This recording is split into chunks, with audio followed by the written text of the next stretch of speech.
So there's lots of drills that you can find online that involve using an impact bag, and I'm a big fan of using these, but when I watch golfers use them, there's a couple of things we tend to see you do that maybe you could just do a little bit better. Number one, stop trying to hit the thing so hard. So it's really trying to work on an idea of a movement during the swing. So if all you're going to do is just some simple impact practice, just again, I would rehearse more just tapping the bag with the club rather than feeling like you're trying to put a hole in it.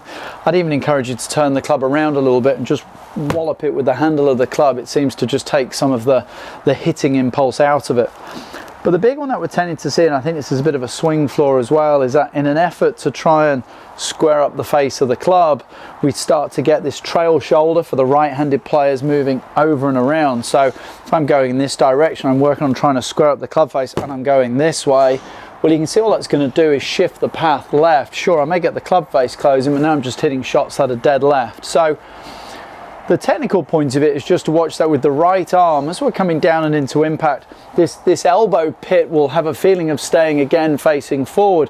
We're squaring it up much more with the lower part of the right arm, not the upper part. We don't want this right shoulder coming over and around, and you can see the elbow pit now starts pointing too much at my left forearm. We want to have a feeling as we're coming down. Let's do this one-handed so you can see the elbow pit stays facing the camera, and I'm going to just rotate the lower part of the arm, the right forearm and the palm, to square up the face of the club. You'll notice what that does is it keeps that right shoulder back nicely. It stops the right shoulder coming over and forward.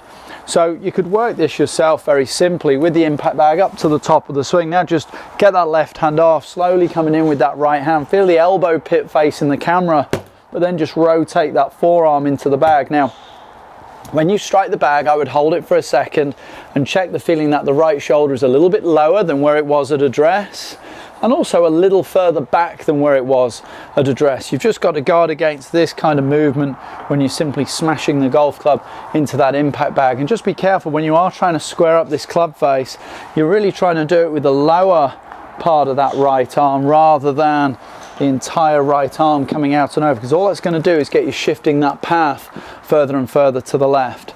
And again, lots of slow-mo stuff with the impact bag. Just think about that elbow pit facing the camera, and then we're going to rotate into the bag like so. Now just put your left hand back onto it. Now you get a much better feel of where you really should be in and through that impact area. Give that a go. That's really going to help you. Hopefully that gives you a better understanding of some drills you can do with the impact bag.